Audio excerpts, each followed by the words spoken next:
I think it's pretty safe to say that not in any order, but the top 5 moments of the NBA calendar year, you got opening night, finals, draft, NBA draft. Everybody loves free agency. Trade deadline. It's a big one. Might be one, two. Yeah, it's up there. We're like 3 weeks away. February 6th. There's a lot. Names get thrown out there every year. This year, K-Love, CP3, Andre Drummond. Sure. So what we're going to do, we're going to take on the Herculean task for you guys of giving you one trade or a trade asset or somebody to target for every team in the NBA. I'm going to throw out some hypotheticals. Raj is going to give some reactions. We're going to see if we can blow up the NBA a little bit and make some teams better, now for the future or whatever. So we'll start at the top.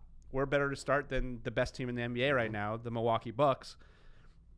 It's hard to really say the best team in the league needs to make a trade because they're the best team in the league. But for purposes of the exercise, I still, and I've harped on this since they let Malcolm Brogdon go last year or in the offseason, that he's going to be tough to replace. They've done a decent job, mixing in Wes Matthews and Dante DiVincenzo and even Pat Connaughton. But I'm a little concerned come postseason that Eric Bledsoe's by himself back there in the backcourt with 3 guys that you don't really know about. So I'd like to see them trade for a 2-guard, a guy who's out there who has an expiring deal who's probably going to get paid, but you can go get him and maybe take a chance and see if you want to pay him, is Evan Fournier, Magic.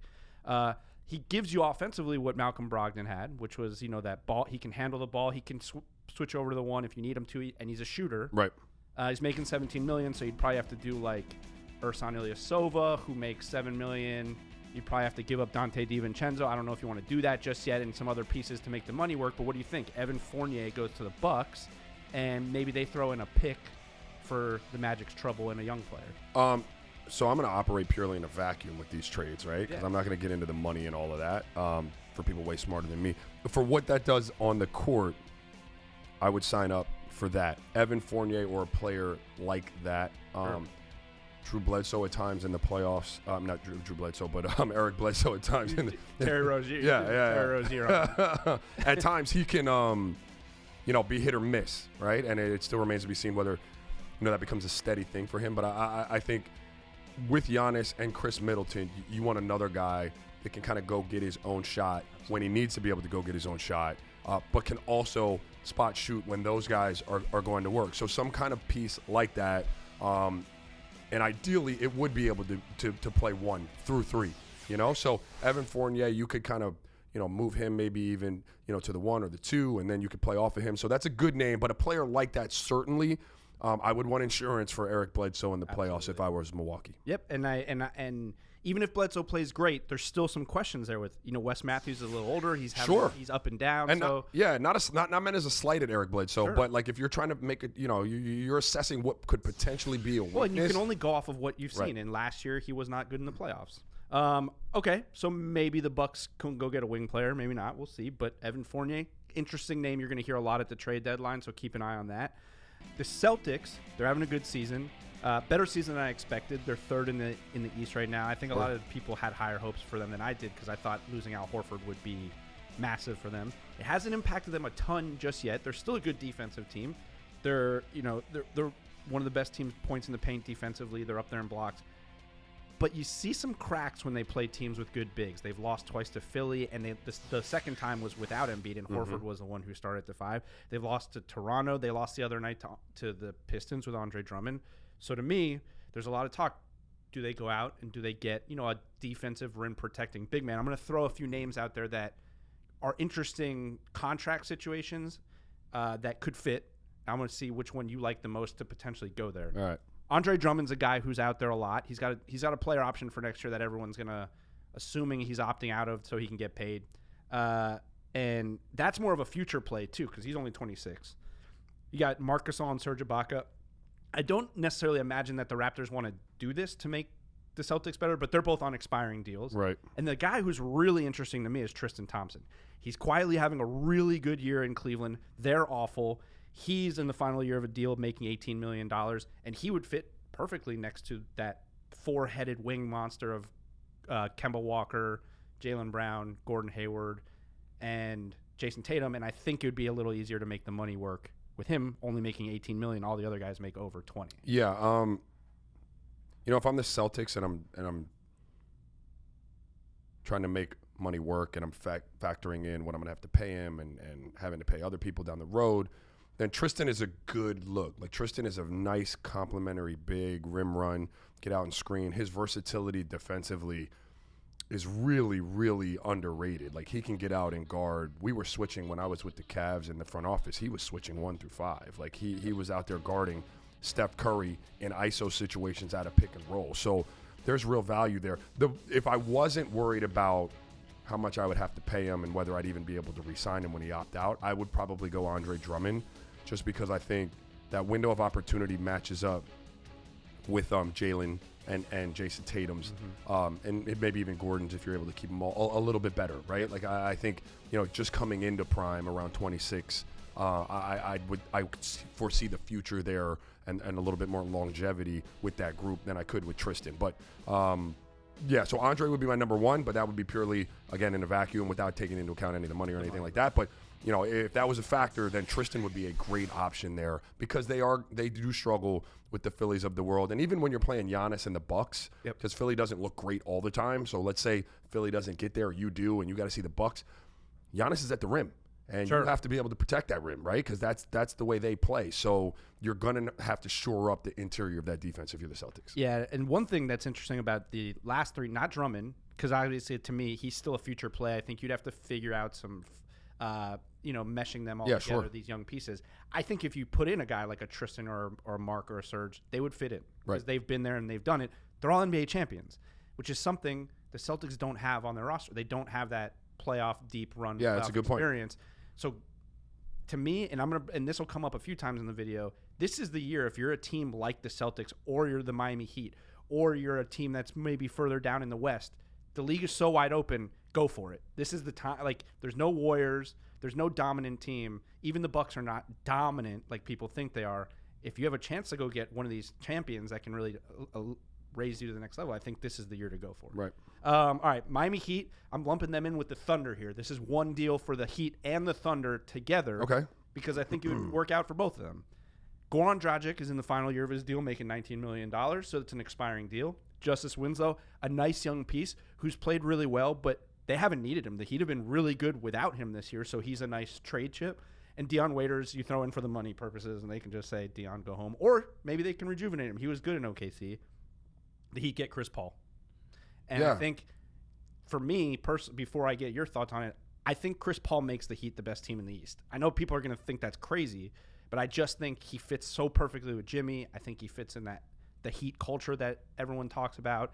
And I think if you're the Thunder, why are you holding on to Chris Paul? I get it, they're playing well, but what's the point? You're getting an expiring deal and you're getting a young guy in Justice. Maybe the Heat have to throw in a pick or something, but... Yeah, I mean, for the Heat, I'm not ready to say they would be the favorites in the East. I do think Chris Paul fits in perfectly as well.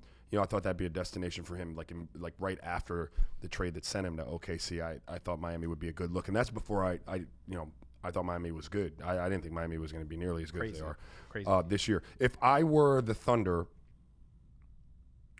it makes sense. What I would really want to make sure of, though, is that nothing that I brought in there would stifle Shai Gilgeous-Alexander's growth. Mm-hmm. Or Shai, how do you say it? Shai Gilgeous. Right. So that would be the only thing that I would really have to weigh heavily is what does, Goran is going to come in. He's got a year left on the deal, or this year left on the deal. This is his last year. This is expiring. So not the huge, but he needs the ball a lot, and he plays with the ball in his hands. And he'd have to know what that role is coming in, or we'd make it very clear when he got there. Justice Winslow is an interesting one for me because he's played kind of a forward point position. He was playing point forward for them early in the year. And that's where he plays his best. Mm-hmm. And if that's a long-term play for me, if he's going to be in my uniform, that can't work if I'm going to OKC. That's not what I want him to do if I'm OKC. So that would give me a little bit of pause. But from the Heat, purely from the Heat's perspective, I think it's a really good deal. I'd have to work some things out if I was OKC. Yeah, I think the interesting with Goran this year is if you've seen that he's accepted the role. Now, I don't know if he'll accept it in OKC, but in Miami at least he's accepted that role of coming off the bench and being that leader of the second unit, and that's probably what you'd be looking for with him in Oklahoma City. But the Justice thing is interesting. What's his role? especially because Dennis Schroeder is having a great year for them too. Because now, if you lose Chris Paul, Shai Gilgeous and Dennis Schroeder become your backcourt. I would worry about Goran possibly. I mean, look, Chris Paul is being extracted from the lineup. Right. So if you're going just as a traded player, you're figuring you're getting plugged into that spot. Right. Do you know what I mean? So, like, what OKC wound up doing with it, who knows? But, like, if you're Goran, I would probably be looking at that like, hey, man, this is a new lease on, like, I'm on an expiring deal. This is an opportunity for me to go get more money. Yeah. Mm-hmm. Yep. Yeah, but I think it'd be great for the Heat. It'd be great for the Heat. Be great for the Heat. All right, let's go Raptors, defending NBA champions. Weird year for them. Started off great. Pascal Siakam in the MVP race, also in the most improved player race. He's just become a player that I don't think anybody expected. But lots of injuries. And still not sure, even as good as they're playing, if they're really a contender to come back out of the East. I think they have some decisions to make on their roster. You know, they have some him and Fred VanVleet are good. OG Anunoby is really good. Then they got older guys. They got Kyle on a couple more years. And then they have Marc Gasol and Serge Ibaka, who I mentioned are on expiring deals.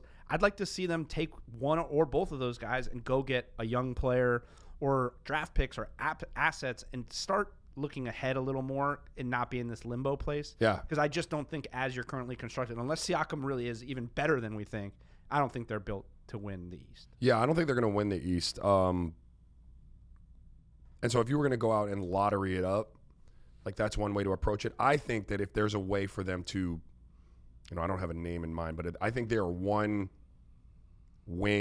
elite wing player away from being right back where they were. And that's the tough thing. I thought about that too. I just don't know that there's an elite wing. Yeah, I don't know that you can go get him for them. Yeah, I don't know that you can go get him necessarily. Maybe, an interesting name would be CJ McCollum in Portland. There's been rumors that, they're having a bad year, but I don't know if he's the elite wing player because he's so much like Fred VanVleet. Culturally, what they have going on there is it's really special. Like the way you can take a guy who we regard like as one of the top 5 players in the league and extract him from that.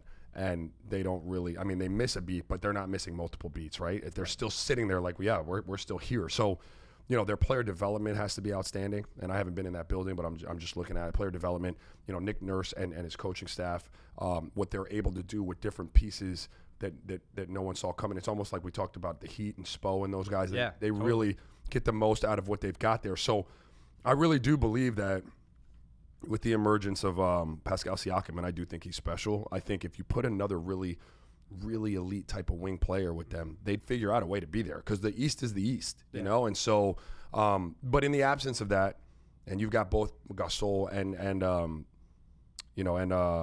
Serge up, if you could get, good lottery picks, I'm not taking swings at like low lottery. Like I need high lottery picks for those guys. You're probably not getting that. So then I can't do it. Like because I'm sitting there at what?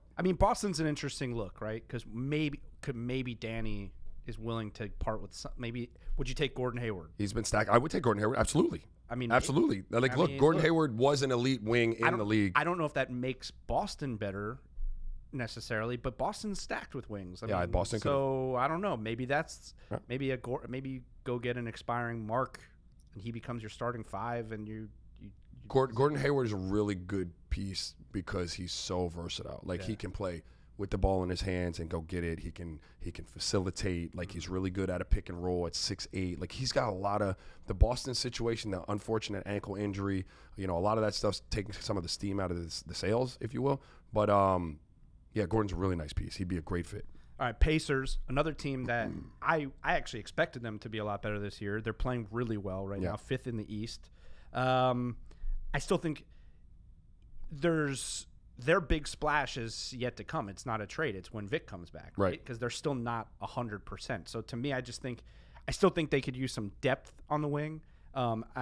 Selfishly, Drew Holiday is a guy who's been put out there in trade rumors. I'd love to see them go get Drew just to see all 3 of the Holiday brothers on the same team. Like that'd be fun for me. Right. And also if Vic is not 100%, he fits right next to Malcolm Brogdon. He'd be interesting. But the guy, I think, realistically, if the Knicks come off of this theory that Marcus Morris is an elite player, so they have to get an elite player back for him, you could do a Doug McDermott, TJ McConnell, and a first-round pick and go get Marcus Morris. And I think he could be really good for them. He's been one of the best players on that team. That stinks. But he was also one of the best players on the Celtics during the playoffs last year, too. Yep. Another experienced player. I'd be interested to see that deal getting Marcus Morris in a Pacers uniform. Yeah, that'd be an interesting deal. Here's the deal with I mean, he helps. Just because of what he brings to the table, the intangible wise. Like, I'm not even talking about his game, but he's physical. He's no nonsense. Like he's the type of guy that at least stereotypically you want on your team in the playoffs, right? Like that's what you need, that backbone kind of guy. And you put on top of that he's a really good player. I think it just makes sense. But the Pacers, for me, I know you love them, and I love their story. They need a star. I don't know who. They need a star. And Victor Oladipo. No, it's not Vic.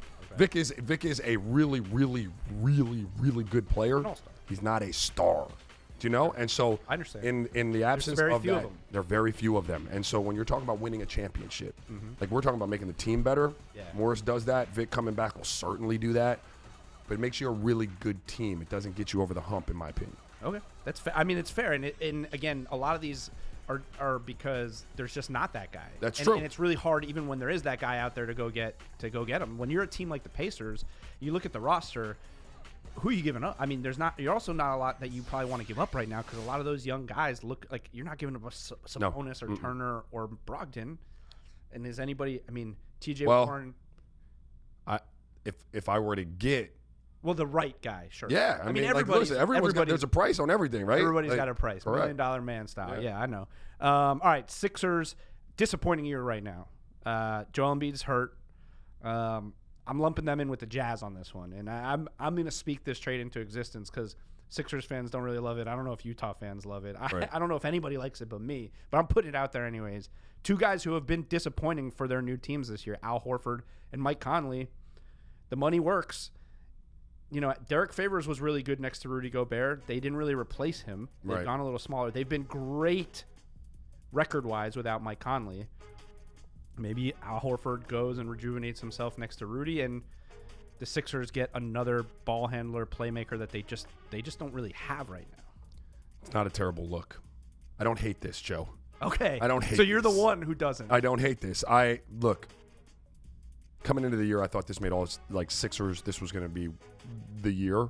It just is. Something isn't working, right? Like something isn't being maximized. I have my theories on it, the Ben Simmons, Joel Embiid thing, but I think it's clear now they're not moving. They want to keep both of them, right? They're not going to do what it takes to really, solve the overall problem there. So, in the absence of that, get in another primary ball handler who can spot shoot.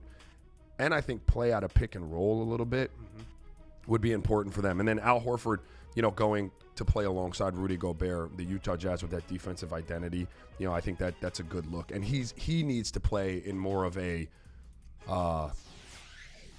what's the word I want to use to describe the system? Like the structure. He needs more structure. Yeah. Al's gonna yes, he will definitely be helped by having more structure around him. Yeah. Sure. Yeah. Great Look, word. you know where I stand on it. It's my hypothetical trade, and I love it. Yeah. All right.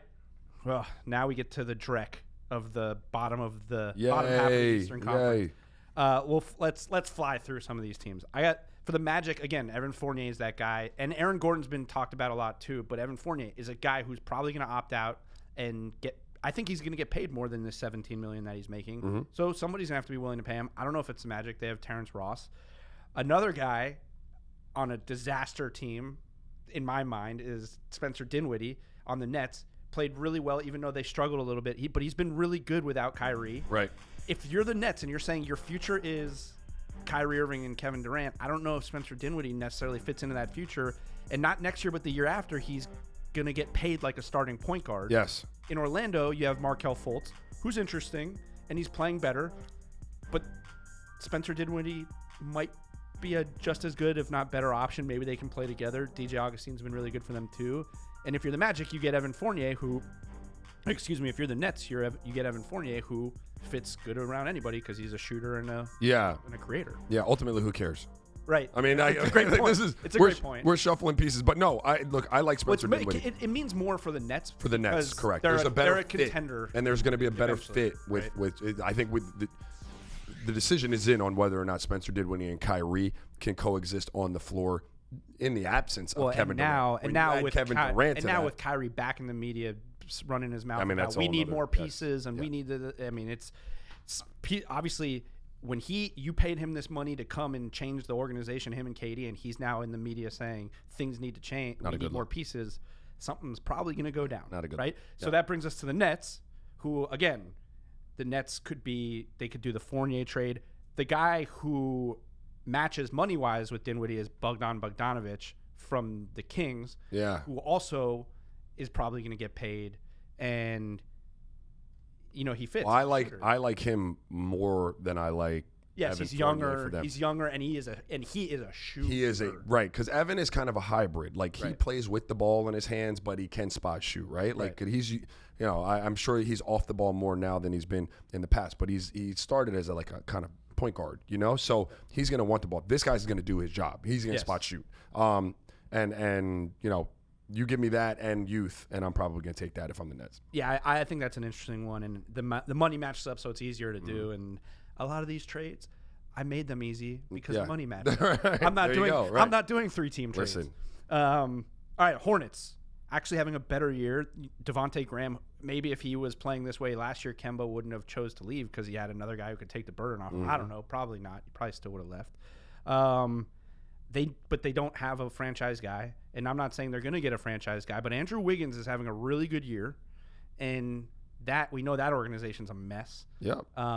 Maybe a fresh start in Charlotte makes him a franchise guy, and Nick Batum's on a expiring deal, making a lot of money. This is a why not. This is a why not deal. Like Sure. you know what Nick so Batum I got is. Nick Batum, Malik Monk, or Dwayne Bacon, either one, in a first rounder, and you get Wiggins back to Charlotte, and maybe he becomes. Why not? Maybe he becomes that dude that everyone thought he was going to. Correct. And if he doesn't, what have you lost in the process? Well, like you're losing. What I think we know, like Malik Monk could be a good NBA player, but he's not going to be. Same with Dwayne Bacon. Correct.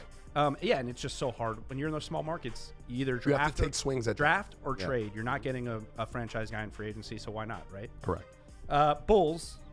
This one is such a minor trade. I'm just going to say it, and you can tell me what you think. And this one is actually more for the Clippers. They have a little bit of a logjam at point guard. They have Thomas Satoransky, and they drafted Kobe White. So Chris Dunn, he's playing. He's second in the league in steals. His shooting's down, but he's still a really good point guard for somebody. The Clippers, we know, don't have a backup point guard right now. So maybe you call the Clippers and say, hey, give us a protected first and another young guy, Terrence Mann or a Jerome Robinson, and we'll give you Chris Dunn. He can back up Pat Beverly and learn from Pat Beverly, and now you have a little bit more depth in that backcourt where you just don't have any. You know I'm in for the Clippers picking up more point guard depth, and a guy like Chris Dunn who should be like a very, very good defender. Like he should have a Patrick Beverly type of mindset with his frame and his athletic ability. I think it's a good look for the Clippers. If you didn't have to give up much, why not? Yep. Pistons and the Hawks, I'm lumping in together here. This is a trade that we've heard Andre Drummond linked to the Hawks, and I love that fit with Trae Young. I want Drummond on a good to great pick and roll team. Trae's one of the best right now and in pick and rolls. They have a bunch of expiring money and Chandler Parsons and whoever, Evan Turner and all these other guys. Pistons get a talented young lottery pick in Cam Reddish to start their rebuild, and Drummond goes to the Hawks. I mean, if I were the Hawks, I mean, I don't know. What can I just get him when he opts out? And I don't have to lose Cam Reddish in the deal. I like Cam Reddish, right? Like, and I have a young. Yes, that's the reason you do it if you're the Hawks is because is he going to go to Atlanta when he opts out? Well, I don't know. I mean, I imagine if you're probably not, but you'd be able to take a swing at him and not have to lose Cam Reddish. So if he goes to Atlanta and he opts out, like he's got an opt next year, right? So if he's not going to Atlanta in free agency and that's not a destination, why would he theoretically opt out and stay in Atlanta? Sure. Yeah. No. Do you know what I mean? Yeah. But look, we'll go back to this vacuum that I float in and out of, right? Because sometimes we're working reality, sometimes I'm not. But for Atlanta, when you're talking about what Trae Young does, and you've got young John Collins there who's back, like he fits and he gives you a presence going from the top of the key or from the wing directly to the rim that has to be accounted for. Otherwise, there's a dunk and then you're springing shooters and whatnot, and it gives you that defensive presence interior wise and rebounding ability. So it makes a lot of sense. I don't know what Cam Reddish ceiling is yet. If I'm the Hawks, like I'm still looking at it trying to figure out, man, is that a piece that can wind up being an elite wing one day. Do you know? So I don't know that. He's turned it up a little bit. A little bit, right? And so right now, like I'd be a little timid about just getting off of it, just because I'd want to know what the upside looks like. I'd want to go through a summer with him. You know? Yep.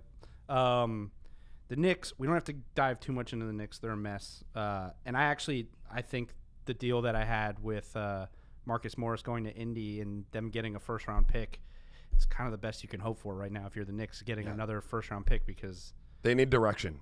I mean, that's what they need. Like, don't even worry about the trades. Get yourself directed, right, like it correctly. Like have a plan and start like moving in that direction. They need direction. Last team in the East. We'll talk about the Cavs in the West because I have them lumped in with another team. But the last team in the East is the Wizards, and this is just a way. Look, if the Heat can't get Chris Paul, and maybe Drew Holiday is another name I've seen floated out there for the Heat. Maybe John Wall, not this year obviously, but for the future. I think the Wizards probably eventually would love to come off of that beast of a contract. Yeah. And it's the same deal. John Wall, you add in Mo Wagner for money purposes, and they get Goran Dragic, Justice Winslow, and Deion Waiters. I mean, I think John Wall would be good in Miami too. For the Wizards moving off of John Wall and the contract, yes. For the Heat, I don't love it. I don't think he's the type of. It's not. I don't mean this in a disparaging way towards his game as compared to Chris Paul's game. Like, I'm not saying one's better than the other right now. I don't think the style of play fits the same way that Chris Paul's fits for the Heat. Sure. Right, and they've got a lot of young players that are flourishing under what they're doing right now. John Wall, I think his game and his style may disrupt that a little bit. Right. All right, Western Conference. Start at the top. Yeah, let's go, baby. Lakers, Clippers, and I'm lumping the Rockets in here because I think they all need to go. I don't know what the deal is because it's going to be hard for any one of them to make the deal because of the money. Right. We're not talking money. We're talking principals. Who are the principal people in the trade? They all three could use Andre Iguodala. His name has been out there all year since he got to Memphis. What's going to happen with Andre Iguodala? They seem convinced that they can still trade him. He wants a buyout, and I think he could potentially take any of these three teams over the top. Yeah, I think he is a huge he'd be a huge factor for any one of these teams. Look, the Rockets need defensive presence. They are they're back to what they were at the beginning of last season, where you were like, when they bring Bizdelic had to come back because the defense was that bad. He certainly drops in and fills that void. For the Lakers, I think he could wear multiple hats. He is a guy who can play make a little bit. Like, you're not gonna have the ball in his hands all the time, but they could use anybody on that roster with some playmaking ability, because you don't want to have it be LeBron and AD all the time coming down the stretch. Plus, they're top 3 in the league defensive efficiency, and so again, you plug in that type of length with LeBron, AD, Danny Green, Kuzma. You're switching everything, right? Like, you are really, really long. And then the Clippers, it's just you plug him in like he's a Swiss Army knife, right? Like, you could plug him in anywhere. You run the 1 for you sometimes, get it up. He could play 2 and be off the ball and shoot the ball a little bit. And again, with the length of Kawhi, Paul George, and what they got going on when Montrez is in the game, like, that is just another long, rangy defender that has switchability. So I like all three. I think your point's well taken. Any one of them who gets him is going to quickly kind of up their percentages of winning in the Western Conference. Yeah, absolutely. Next team, the Nuggets. They're a weird team just to try to figure out a deal for, because they're so good. We have breaking news during this video. Oh, word? Jeff Teague to the Hawks. An actual trade. There we go. Let's take a look here. All right. So we got Jeff Teague. Oh, this is great. Breaking news in the middle of the middle. But as I'll give you my Nuggets. So it says Atlanta had Wojbomb. Yeah, Wojbomb. Middle of the video. Atlanta has traded Alan Crabb, who's an expiring deal, to Minnesota for Jeff Teague and Travion Graham. Okay. I mean, look, that's pretty underwhelming. Yeah, that's not really moving anything. Why do they need Jeff Teague? I don't know. It just sounds like the ball is in. Travion Graham's an interesting young player, but why does the worst team in the league need a backup point guard for Trae Young? I don't know. Okay, moving on. The Nuggets. The Nuggets. I don't know. That's a valuable deal, Alan Crabb. It's like $18 million expiring or something. You're going to throw it at somebody who you're never going to use. Like, what are you planning? Like, what you're gonna take the ball out of Trae Young's hand? Yeah, maybe there's something else coming. I trust in Travis. There you go. He's smart. Maybe there's something else coming there. Nuggets. Back to the Nuggets. They're an interesting team because they're so deep and they have talent, but they've never really had that end of game scorer. Mm-hmm. I want them to go get DeMar DeRozan. I think you can make it work. Gary Harris is a relatively young piece that could work for the Spurs. Same with Malik Beasley, and you throw in another guy to make the money work. But I think DeMar DeRozan would be an interesting fit for the Nuggets. Any young team trying to get into the championship conversation is going to have some sort of elder statesman there. Mm-hmm. That's been in that they have Paul Millsap, and I get that. But Paul can't go get it the way he used to go get it, right? And so I'm in your camp with this trade. They need to find a guy like a DeMar DeRozan who can create. Now, I know a lot of what they do runs through Jokic, and DeMar doesn't necessarily space the floor the way some of those other guys do. But I do like having a guy, especially in the playoffs. It's why I always was KD to Golden State. Not that he's KD, but giving you a guy who can just go get it individually is super valuable in the playoffs. So I'm with you. Mavericks started off hot. They still have a great offense, but not a great defense. Porzingis is starting to show some of that injury history sitting out, but Luka's still incredible. I hate to have to do this because I think Tim Hardaway is great for them. Right. And DeLon Wright's an interesting player, but if they could go get Andre Drummond for those two guys, I think he'd be a perfect fit for them. Why? Because they're starting Dwight Powell at the 5 right now. But he and Luka are like the most efficient pick and roll combination in the NBA right now. But they have to stop someone. They have to stop you just play some defense. And maybe it's just that they don't play defense. I don't know. Yeah. I think they could be as efficient as they are as a pick and roll duo. I think Drummond could be that. More. This is going to sound crazy because they don't remind me of the Suns, like the Suns teams I played on in the way they play necessarily. Mm-hmm. But could they just be like that where they're going to score and they're exciting to watch and that's what it is, but they're just not really going to ever lock up and defend?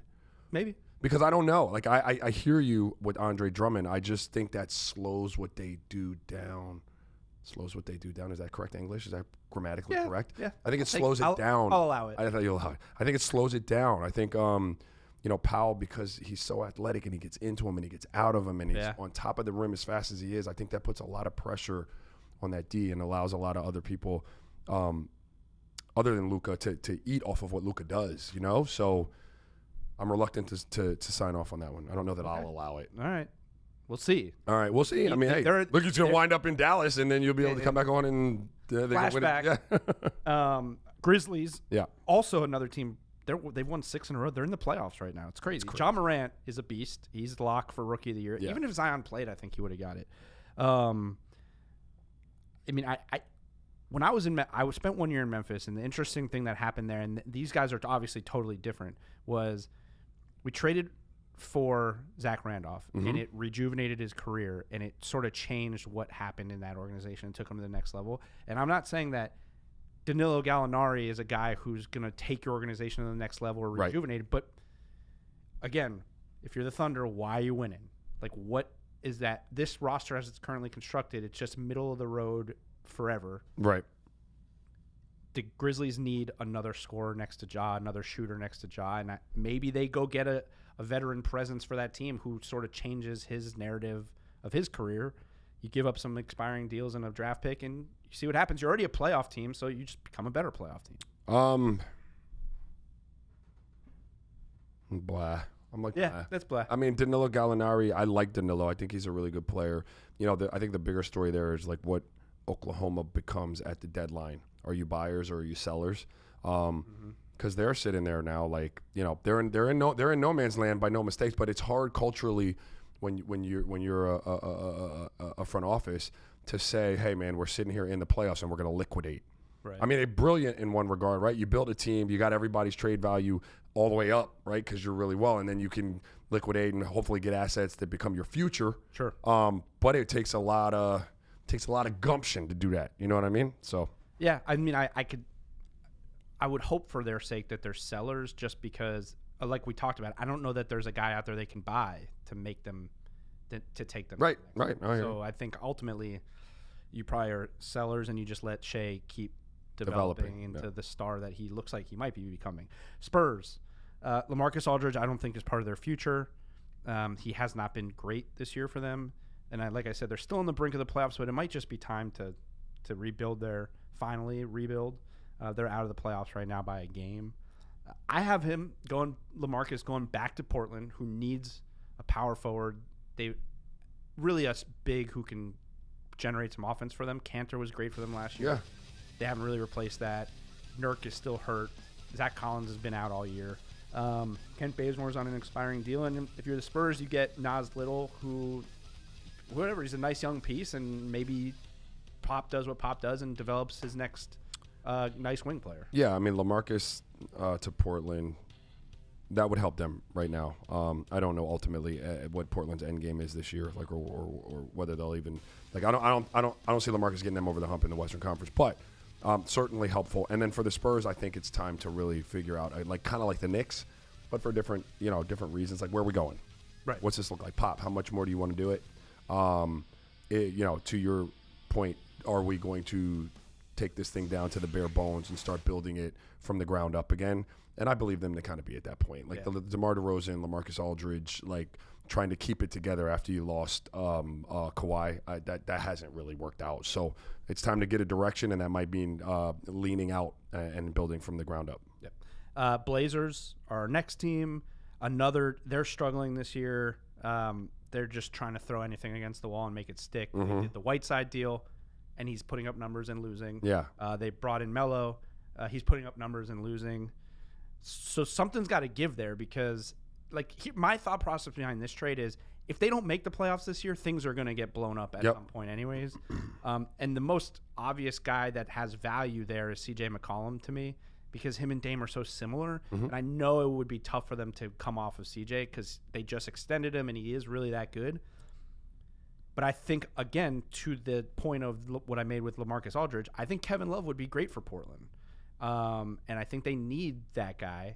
And I think you can make it work and get back, get the Cavs to throw in a Colin Sexton, who is another combo guard that you can play there in the backcourt if you needed to, and a pick. And I think it works for both teams. The Cavs get a young piece to start building around. Yep. And the Blazers, I think it could help them.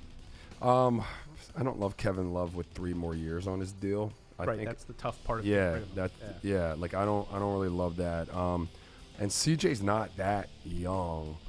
If I were the Cavs, I wouldn't be like trying to build around CJ. Not because he's not good, but because I don't have anything else. Like, what, it's going to take me some time to build. Like, they just drafted Darius Garland. Yeah, building doesn't happen like, hey, I'm going to get CJ now, and then we're going to be ready to win in 2 years, right? So, that's going to take a little bit of time. So I don't know that I love this one. I do agree with you, though, that the Spurs, I'm not the Spurs, but the Blazers need something in the way of a LaMarcus, Kevin Love type of player. Scoring, a big that can replace the scoring they've lost with all their bigs. Yes, but I don't know that I want Kevin Love for 3 more years. And then if I'm the Cavs, I don't know that CJ really fits what I'm trying to do there. All right, we got 1, 2, 3. We got 5 teams left, and we will fly through them because they all stink. The Suns. Kevin Love, I think, actually would be really good for them, too. Yes, he would. And I think you could make it work. Give them, give the Cavs a Dario Saric or a Bridges or both if you have to. I don't know. And they have Tyler Johnson's on an expiring deal. Make the money work and bring in Kevin Love and put him with Devin Booker, I think, and Ayton. I think it's a nice fit. Yeah, and you're further. Those are more complimentary, I think. Again, Kevin's deal just in general gives me a little bit of pause, right? Yeah. But I think if I'm looking at Devin Booker, our future's in front of us, and I don't think Portland's is. Sure. Do you understand what I'm saying? So, like, if Kevin still's got some tread on the tire, and I've got Devin Booker and Ayton, and we're gonna be getting better through Kevin's deal, then I'm all right with that. T-Wolves, again, just another baffling year where you think things are getting right. Now it's not. We know there's the relationship with D'Angelo Russell and Kat. We know they're friends. Who cares? They played together. D'Lo is an upgrade. D'Lo is an upgrade for them. Next, good. Robert Covington and D'Lo does not move the needle for me. You know this.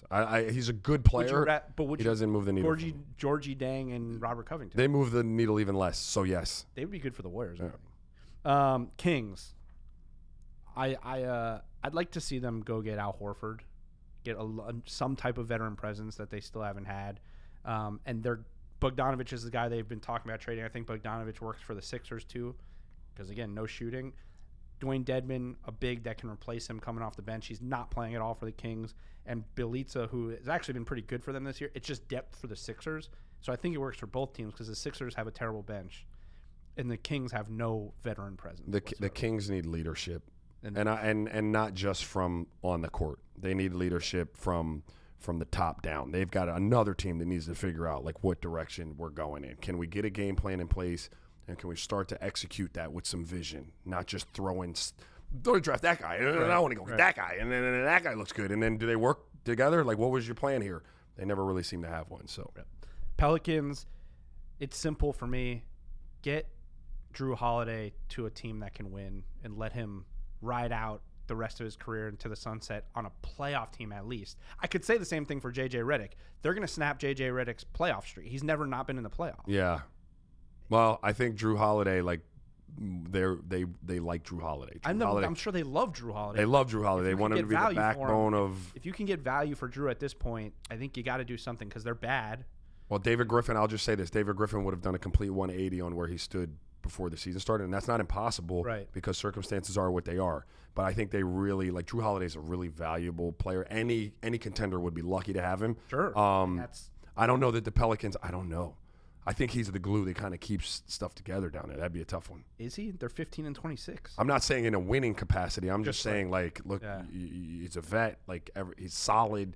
He's more than solid on the court, but he's a solid person, like a nuts and bolts kind of guy. Like, with a team full of young people, like, you really have to have someone in your locker room driving culture, and he's got to be good. Otherwise, the young kids won't listen to him. I think that's got value. All right, last team.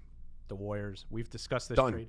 We've discussed this trade before. Done. D'Angelo Russell for Ben Simmons. Done. And we'll leave it at that. Like, it's a no-brainer. What Ben Simmons could do with them, D'Lo will get marginalized when those other two come back, and the style he wants to play, it's a wrap. And now it is a wrap. It's officially a wrap. We did it, all 30 teams, and we had a 31st because the actual trade happened. There we go. That's how we do it. Jeff Teague's a Hawk. And I miss my heart out. So trade deadline has already begun. The action's begun. And we'll keep you posted. We'll see. Maybe we'll revisit if some of these trades actually happen down the line. Want a sports network that delivers everything that matters about the game? The highlights, the picks, the instant analysis. No yelling, no fake debates, no politics. Hit the subscribe button and never miss a moment.